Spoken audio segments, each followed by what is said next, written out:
Si on est les États-Unis ou la France et qu'on décide de faire une guerre contre un pays, on va évidemment pas dire on veut voler son pétrole, son gaz, ses richesses, on veut contrôler la zone stratégique, ça on peut pas dire. Et donc on va dire que on vient pour la démocratie, pour protéger les minorités, pour émanciper les femmes, contre le terrorisme, ça c'est le prétexte parfait.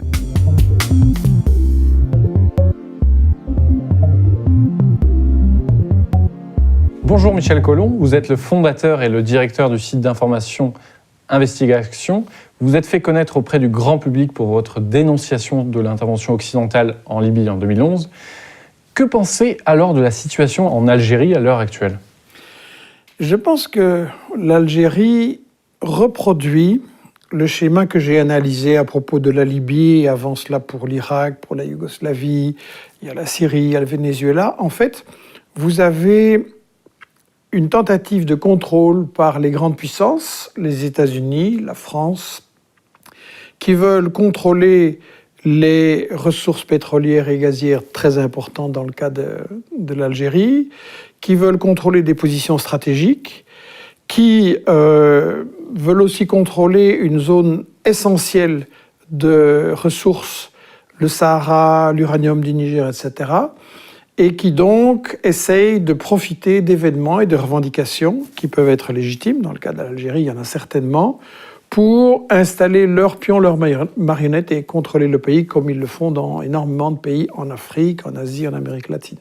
Donc vous pensez que la position française, à l'heure actuelle, très prudente sur l'Algérie, peut se comprendre de cette façon ? Est-ce que vous parlez de la position française officielle ou de ce qu'ils font dans les coulisses ? Officielle et dans les coulisses. De ce qu'ils font dans les coulisses, parce que ce n'est pas la même chose. Et justement, il faut bien distinguer. Au niveau de l'officiel, il faut bien se dire qu'il y a une grande rivalité, comme dans toute l'Afrique, entre les États-Unis et la France, qui en apparence sont des grands copains, mais en réalité se battent pour les parts de marché, le contrôle des ressources, etc. Et donc, il y a une grande bataille avec les services secrets très actifs pour essayer de récupérer les choses. Maintenant, la France, comme tout le monde, se pose des questions. Comment ça va tourner ? Est-ce qu'il va y avoir une révolution de palais ? Est-ce qu'il va y avoir ce que les États-Unis font un peu partout, des regime change, installation de marionnettes ? Et donc, la France, pour l'instant, peut-être joue plusieurs chevaux à la fois, ne sait pas très bien qui va l'emporter. Mais en tout cas, une chose est sûre, la France n'est pas l'ami du peuple algérien. Je parle de la France de Paris, de la France de Macron, de la France des multinationales qui sont derrière. Ça n'est pas l'ami des peuples. Et donc, pour moi, c'est la méfiance. Il y a tellement d'exemples où la France, comme les États-Unis, comme la Belgique, je ne veux pas oublier, se sont présentés en humanitaire, on va faire le bien des peuples, on va apporter la démocratie, et puis ils apportent juste plus de dépendance, donc plus de pauvreté, en fait, toujours du colonialisme. Pour moi, on n'est pas sorti du colonialisme, en fait. Donc vous n'êtes pas favorable à ce nouveau printemps arabe en Algérie ? Alors ça dépend ce qu'on entend par là. Si des peuples se mobilisent pour obtenir plus de démocratie, un partage des richesses honnêtes et pas comme maintenant, tout dans certaines poches et les autres qui n'ont pas de boulot, et l'utilisation des ressources nationales, des ressources minières et autres, pour apporter du social aux gens, je suis à fond pour, à fond. Les peuples ont le droit de décider qui doit les diriger, qu'est-ce qu'il faut faire avec leur argent, leurs ressources, avec leur économie. Si c'est une manipulation, comme Ben Saada l'a très très bien montré avec le rôle des États-Unis, la CIA aidée par Google, Facebook, Twitter, c'est un bouquin qu'on a édité aux éditions Investigation, arabesque le rôle des États-Unis derrière les soi-disant les révoltes arabes. Alors là, je suis contre. Donc il faut voir ce qu'on entend par là en fait. Une révolte populaire, oui. Une ingérence et une confiscation par les grandes puissances, non. Et alors que dans le même temps, le Venezuela, la diplomatie française se montre très anti-Maduro. Alors comment expliquer ? Mais là, c'est un exemple extrêmement clair. Parce que Maduro est un président élu. Il n'y a aucun pays au monde où il y a autant d'élections qu'au Venezuela. Et il les gagne presque tous, pas toutes. Et donc c'est bizarre. On nous dit que les élections sont truquées. Mais de temps en temps, il les perd et il le reconnaît. Donc c'est quand même bizarre. Et le Venezuela est un pays où Chavez et à sa suite Maduro a récupérer l'argent du pétrole qui était confisqué par Exxon, Chevron et des multinationales comme ça, et qui faisait qu'il y avait un petit pourcent de gens très riches au Venezuela, et les autres voyaient jamais un médecin, leurs enfants n'allaient pas à l'école, il n'y avait pas de boulot, les jeunes c'était dans la rue. Et donc Chavez a changé ça. Il a sorti des millions et des millions de gens de la pauvreté, il a apporté des soins de santé décents pour tout le monde, il a élevé le niveau de vie. Et là, on voit Macron et avant lui Sarko et Hollande qui montrent leur bout de leur nez et qui disent « ça nous plaît pas ». Ça nous plaît pas. Pourquoi ? Parce qu'ils laissent pas faire les multinationales étrangères qui confisquaient le pétrole comme avant. Mais Macron, qui s'occupe des problèmes de la France. Macron, je ne sais pas s'il a remarqué, mais il y a une pauvreté épouvantable en France, il y a un mécontentement social en France. Commencez par résoudre ces problèmes-là, commencez par faire payer vos amis, les oligarques français, et alors peut-être vous pourrez donner votre avis sur les autres pays du monde qui en fait sont beaucoup plus justes et s'en sortent beaucoup mieux que vous. D'accord. Vous avez contribué à populariser le concept de média mensonge. Vous pouvez m'expliquer ce que c'est ? Un média mensonge, c'est une manière de manipuler l'opinion. Moi, j'ai travaillé ça dans ce que j'appelle la propagande de guerre, qui est un concept qui vient de l'historienne Anne Morelli, qui a étudié l'histoire notamment de 14-18. Et la propagande de guerre, ça consiste à manipuler une opinion. Si on est les États-Unis ou la France et qu'on décide de faire une guerre contre un pays, on va évidemment pas dire on veut voler son pétrole, son gaz, ses richesses, on veut contrôler la zone stratégique, ça on peut pas dire. Et donc on va dire que on vient pour la démocratie, pour protéger les minorités, pour émanciper les femmes, contre le terrorisme. Ça, c'est le prétexte parfait, parce que s'il n'y a pas des terroristes quelque part, on en amène quelques-uns et le prétexte est tout trouvé. Et donc, la propagande de guerre, pour moi, ça se caractérise par le fait de toujours cacher les intérêts économiques, de toujours cacher l'histoire, c'est-à-dire le rôle que les puissances coloniales ont joué dans certaines régions pour diviser, pour régner, pour dresser les peuples les uns contre les autres et garder le contrôle. Ça se caractérise par démoniser l'adversaire, c'est-à-dire présenter des images de préférence qui le montrent comme un monstre, comme un grand danger, etc. Inverser l'agresseur et l'agressé. Meilleur exemple, Israël et la Palestine. On n'arrête pas de nous dire que les Palestiniens attaquent Israël. C'est quand même curieux. Israël les a chassés de leur pays, donc c'est lui l'agresseur. Et le cinquième principe de la propagande de guerre, c'est monopoliser le débat, c'est-à-dire empêcher... Vous savez, quand il y a une guerre, il y a toujours forcément au moins deux avis. Et donc, un spectateur devrait entendre les deux avis pour se faire son opinion. Et nous, à la télé, on a un seul avis. Il n'y a pas de débat contradictoire. Il faut toujours être pour la guerre. C'est patriotique, c'est humanitaire. Et donc voilà, ces 5 principes de la propagande de guerre, c'est ça qui est derrière ce que j'ai appelé le média mensonge.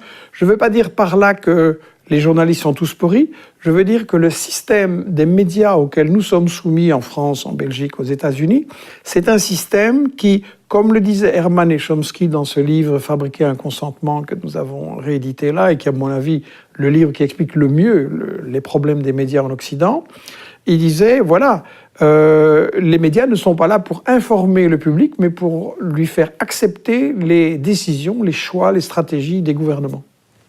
D'accord. Est-ce que vous pouvez me donner d'ailleurs un exemple ? Est-ce que la Libye... La Libye est tout à fait un exemple. J'en ai dans mes livres donné des exemples tout plein. Et il y a une chose qu'il faut remarquer, c'est que aucun des journalistes de ces journaux télévisés, de ces grandes émissions d'information, aucun de ces médias n'a accepté un débat contradictoire sur les exemples que je donnais de médias mensonges.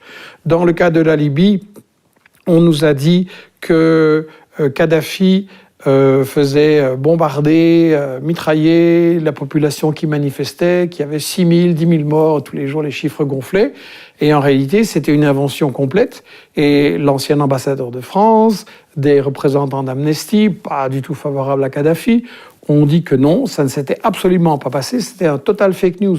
Et donc maintenant, tous les professionnels le savent que ça ne s'est pas passé et personne ne le dit au public. Personne ne dit « on vous a manipulé, on vous a embarqué pour approuver la guerre de Sarko », alors que il y avait un problème, il y avait des affrontements limités, des morts des deux côtés, et tout ça pouvait et devait se résoudre par la négociation. Et ça a été refusé parce que le but n'était pas d'aider les populations, le but de Sarko, Juppé, Hillary Clinton, etc., était de faire main basse sur l'argent, sur le pétrole de Kadhafi, sur ses réserves en argent, un pays qui n'était pas endetté, c'est extrêmement rare, qu'on ne pouvait pas faire chanter, et un pays qui servait de banquier alternatif, de FMI alternatif pour les pays africains qui voulaient échapper au chantage justement du FMI, de la Banque mondiale, des multinationales, et qui leur faisait un développement. Donc on a vraiment tué un peu un sponsor de l'Afrique en l'assassinant, ce qui était le plan depuis le début. Donc la campagne de Libye, c'est vraiment un festival de fake news. Et la grande question, c'est pourquoi les journalistes qui ont fait ça refusent qu'on en débatte et qu'on en discute maintenant. Pourquoi il faut tourner la page et oublier ce qui s'est passé, alors que les résultats sont catastrophiques. On nous avait dit on va apporter la démocratie, c'est quand même rigolo. En Libye, maintenant, vous avez 2 ou 3 ou 4 gouvernements, vous avez la chasse aux Noirs, la chasse aux immigrés, la chasse aux femmes, vous avez de l'esclavage, c'est un foyer de terrorisme. Donc c'est catastrophique l'intervention de l'Occident.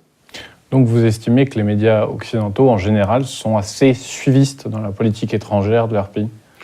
Je ne vais pas dire qu'il n'y a que les médias occidentaux qui font ça. Je pense que c'est quelque chose qui se produit un peu partout. Mais moi, je travaille là où je vis, sur ce que je lis, ce que je vois, ce qui influence les gens qui sont autour de moi. Donc je pense que dans chaque pays, c'est quelque chose qui doit être fait.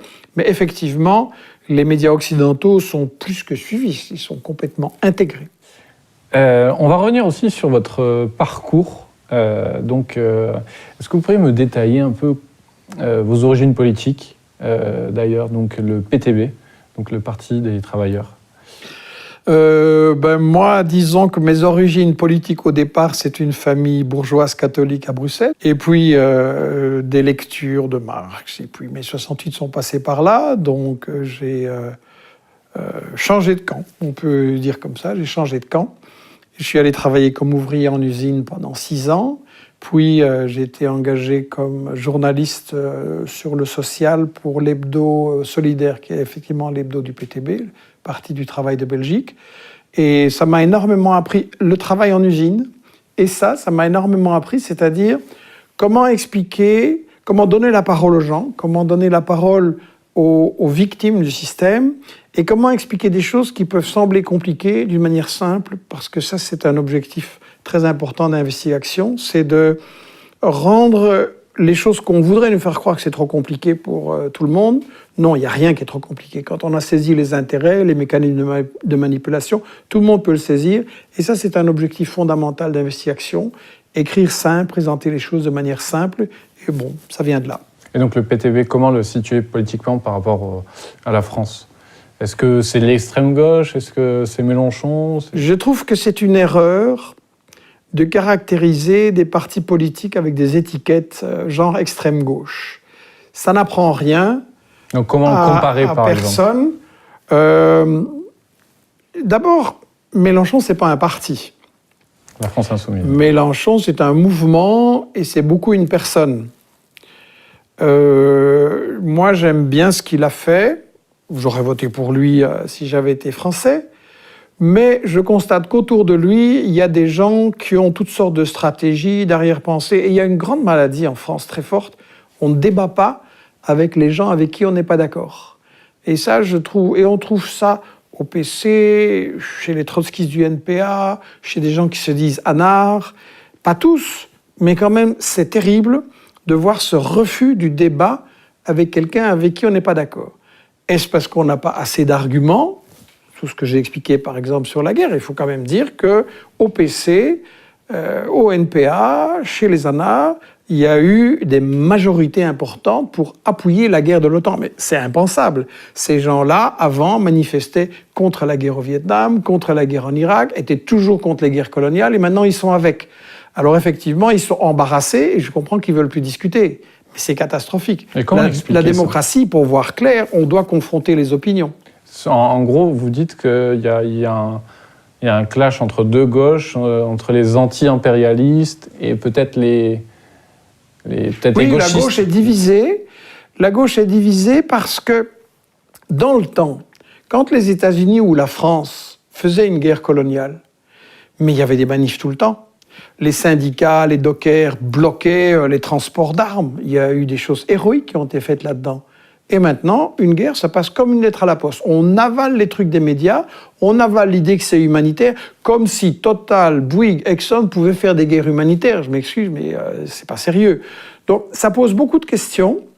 Je suis en train de travailler là-dessus dans un prochain livre, Pourquoi cette gauche est divisée? Qu'est-ce qui le provoque? Est-ce que c'est seulement une capitulation, un abandon, un embourgeoisement? Est-ce qu'il y a autre chose? C'est une question importante sur laquelle on va travailler dans les périodes qui viennent. Et donc, Investigation, est-ce que vous pouvez me présenter succinctement? Investigation, c'est une équipe de jeunes journalistes en constatant, puisque j'ai fait des livres sur les guerres et les médias mensonges depuis 1991, l'Irak. Le premier livre a eu beaucoup de succès. Quelques journalistes voulaient bien discuter, d'autres non. Et puis, avec les bouquins suivants, est apparue la mise au placard, liste noire, interdiction de parler dans les journaux télévisés, dans les émissions de télé en France, en Belgique, etc.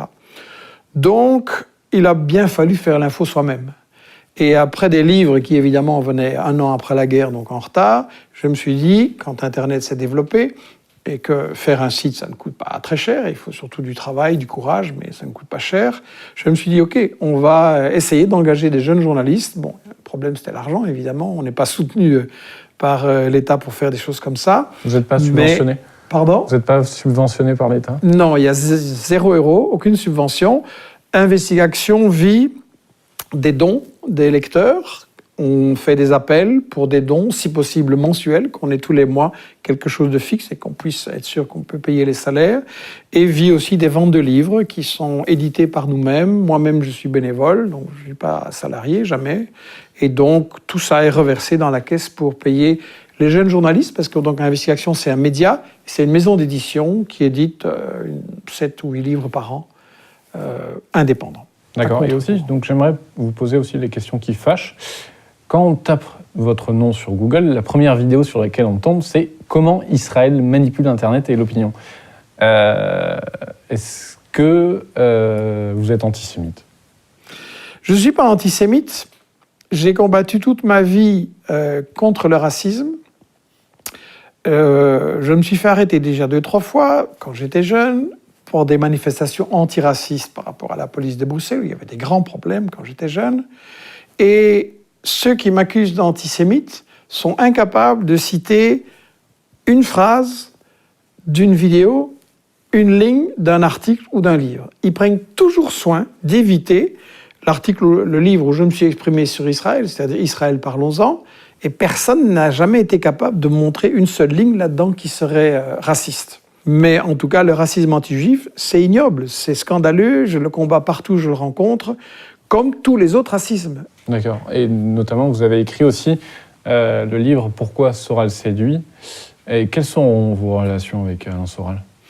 Mais je pense que Soral est peut-être bien l'intellectuel français qui a été le plus populaire dans la jeunesse, qui a encore beaucoup d'influence. Et je pense que cette influence est négative.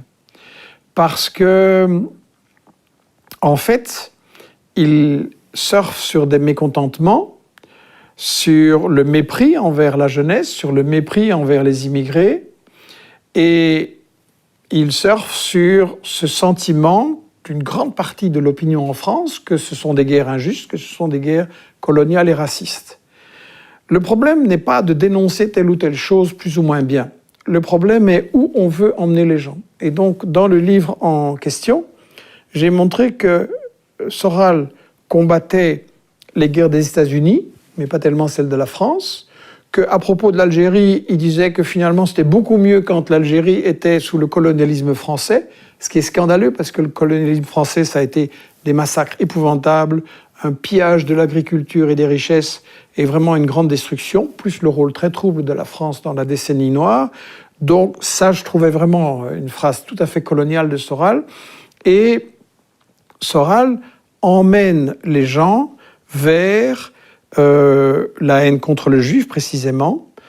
Il assimile complètement Israël et les juifs, et il dit qu'il n'est pas anti-juif, mais il faut le lire dans le texte, et on voit bien que si. Et donc, Soral roule pour le FN, qui selon moi est une fausse alternative, une fausse résistance, qui est un parti vraiment patronal quand on lit son programme.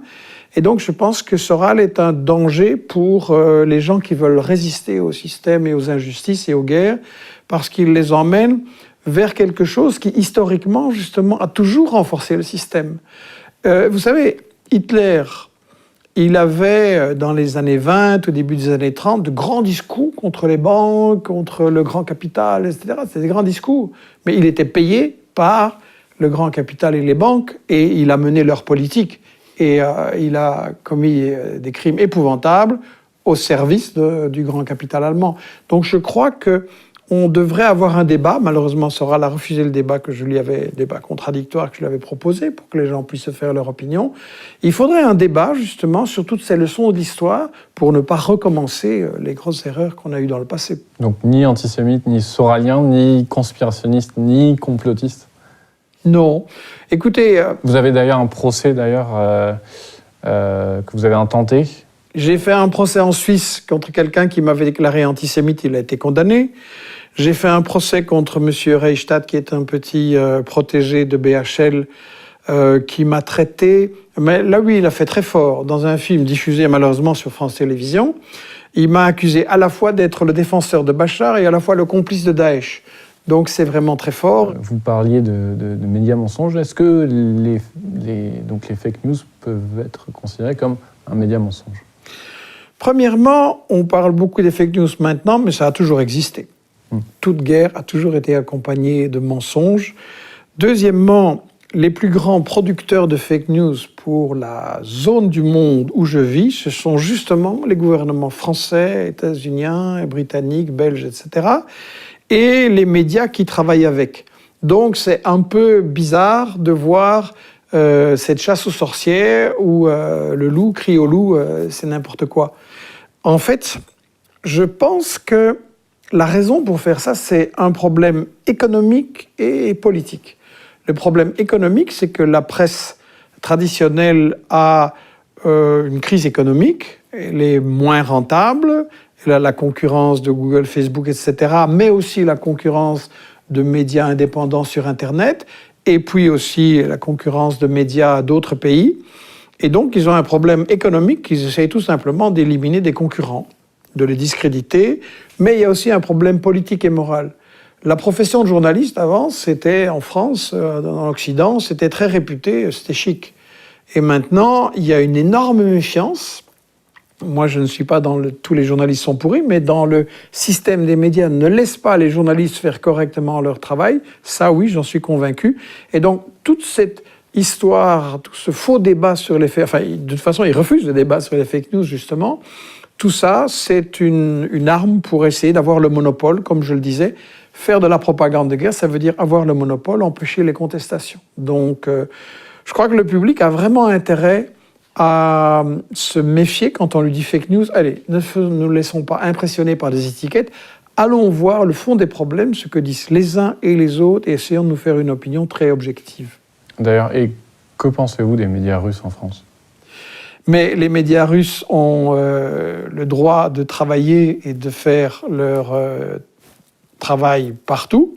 Pour moi, quand j'appelle au débat entre les différentes opinions, je trouve très bien qu'il y ait une confrontation des médias. Je ne parle pas le russe, donc je ne peux pas savoir comment sont les médias en Russie. Moi, je l'ai dit, je m'occupe de ma région, de la zone où je vis et des médias qui influencent les gens. Je suis très content que certaines choses puissent passer sur Russia Today, Sputnik, etc. Et la grande question, c'est pourquoi il est devenu impossible de dire ce genre de choses dans les médias officiels français et belges. Donc quel conseil aussi, peut-être ma dernière question, quel conseil donneriez-vous aux jeunes journalistes à l'heure actuelle ? Quelle est votre vision de journalisme ? C'est compliqué, parce que si on veut faire une carrière dans le journalisme en France et dans des pays comme ça, il faut pouvoir manger. Et donc la question, c'est qui va payer ? Et quand je vois que 7 ou 8 milliardaires possèdent quasiment 80% de la presse française, on a un vrai problème. Pourquoi est-ce qu'ils vont laisser passer des infos qui contredisent leurs intérêts ? Et quand ce n'est pas les milliardaires qui possèdent, c'est la publicité qui est faite par la pub qui paye les médias. C'est une vingtaine de grosses multinationales qui, évidemment, ne voudront pas qu'on parle de leurs intérêts. Donc les jeunes journalistes ont un très grand problème de survie économique.